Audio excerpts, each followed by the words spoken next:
Halo rekan-rekan mahasiswa semuanya, kita lanjutkan ya pertemuan kita di akuntansi keuangan menengah 1.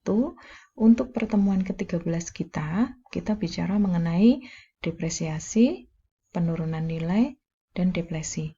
Nanti kita akan membicarakan mengenai depresiasi, kemudian bagaimana penurunan nilai, kemudian kita membahas sedikit lagi mengenai revaluasi, dan deflasi itu sendiri.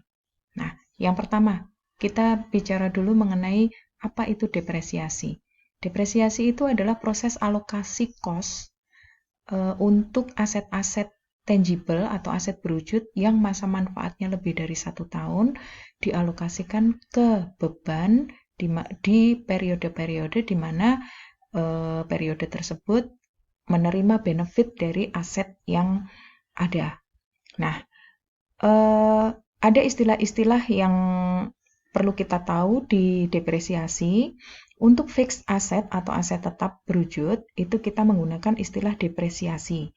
Untuk aset tidak berwujud, kita menggunakan istilah amortisasi.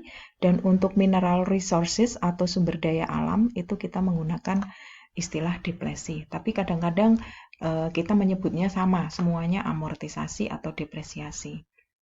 Nah, untuk menentukan depresiasi, kita harus tahu 3 basic terkait dengan pertanyaan-pertanyaan di bawah ini, yaitu apa dasar depreciable atau angka yang akan digunakan, kemudian useful life atau masa manfaat, dan metode yang akan digunakan untuk mendepresiasi. Nah, apa yang dimaksud dengan depreciable base?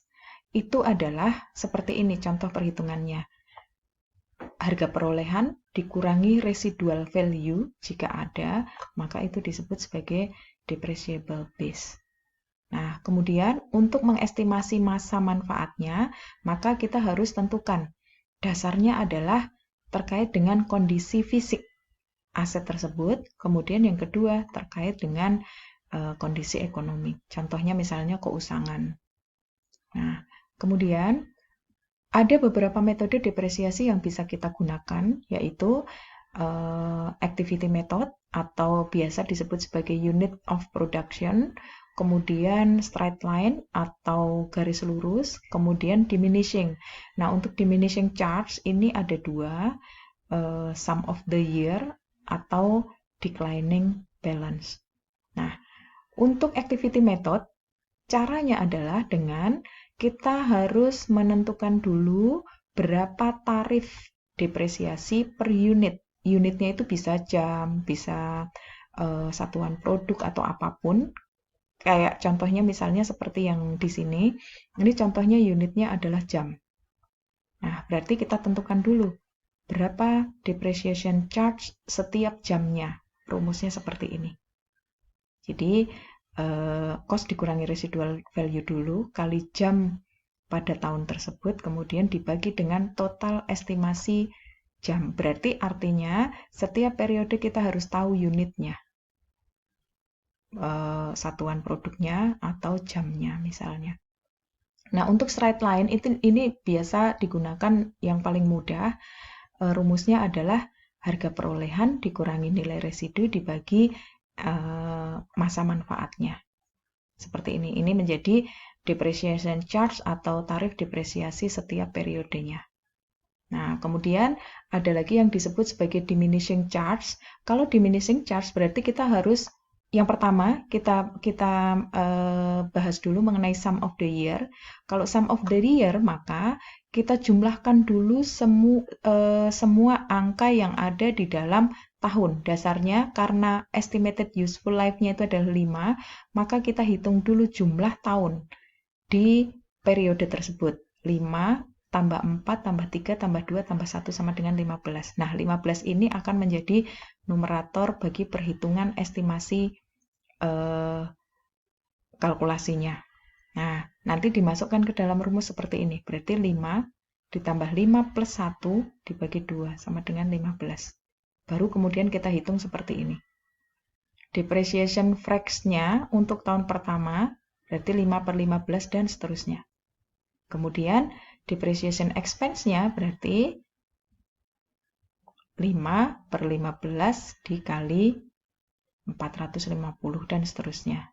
Sehingga nilai buku itu adalah cost atau harga perolehan atau nilai buku dikurangi dengan beban depresiasi setiap tahunnya. Ketemulah nilai buku seperti ini. Nah, kemudian ada lagi yang disebut dengan declining balance. Kalau declining balance berarti kita harus cari tahu dulu mengenai rate atau tarif. Tarifnya itu ketemu dari lihat angka tahunnya, kemudian dibagi dulu 100 dibagi jumlah tahun. Contohnya kalau yang ini 5 berarti 100 dibagi 5 sama dengan 20% kali 2. Itu menjadi tarif declining. Baru kemudian kita hitung tahun pertama, nilai cost-nya dulu kali 40%. Kemudian berarti beban depresiasi pada tahun tersebut adalah sekian. Nah, kemudian di tahun kedua dihitung dari nilai buku di tahun kedua kali tarifnya, dan seterusnya. Begitu cara menghitung beban depresiasi. Nah, bagaimana kalau seandainya depresiasinya itu dilakukan pada alat di mana di alat tersebut banyak komponen yang berbeda-beda masa manfaatnya, seperti ini contohnya. Misalnya alat di pesawat itu terdiri dari 3 komponen ini, dan masing-masing komponen ini memiliki cost yang berbeda dan masa useful life atau masa manfaatnya berbeda. Maka kita akan hitung dengan cara yang berbeda. Nah, seperti ini. Jadi kita menghitungnya sendiri-sendiri. Kemudian baru kita lakukan jurnalnya, itu boleh digabung. Nah, kemudian selanjutnya, ini adalah contoh-contoh soal yang Anda bisa belajar sendiri sama seperti yang tadi untuk pengkayaan materi Anda. Nah, selanjutnya saya akan menjelaskan mengenai bagaimana kalau seandainya kita merevisi metode depresiasi. Pada dasarnya, metode yang digunakan di akuntansi itu tidak boleh berubah-ubah. Tapi kalau seandainya ada alasan yang khusus, maka boleh merubah. Contohnya seperti ini. Misalnya di awal, masa manfaatnya 10 tahun, kemudian dia merevisi menjadi 15 tahun. Nah, kemudian dia juga merevisi residual value-nya dari 10 menjadi 5. Nah, maka di tahun ke-8, ketika dia melakukan revisi, dia harus melakukan revisi yang setelah tahun ke-8. Untuk 7 tahun yang sebelumnya, tidak perlu ada penyesuaian. Jadi, selanjutnya kita akan mengkalkulasi, merevisi perhitungannya di tahun ke-8. Yang tahun pertama sampai tahun ke-7 dibiarkan saja.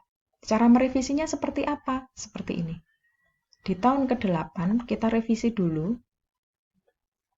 Sisanya atau nilai bukunya kita hitung dulu. Setelah ketemu nilai buku, maka selanjutnya kita lakukan revisi seperti ini. Nilai buku di tahun ke-8, kemudian dikurangi residual value yang baru. Nah, kemudian sisa masa manfaatnya, karena tadi direvisi dari 10 menjadi 15, maka sisanya sebenarnya masih 8 tahun. Sehingga per tahunnya annual depresiasinya menjadi seperti ini. Jadi di tahun ke-8, maka depresiasinya, biayanya menjadi berubah, atau bebannya menjadi berubah. Nah, kemudian bagaimana dengan penurunan nilai? Penurunan nilai itu terkait dengan revaluasi aset. Contohnya misalnya aset direvisi, misalnya dari awal itu seperti ini.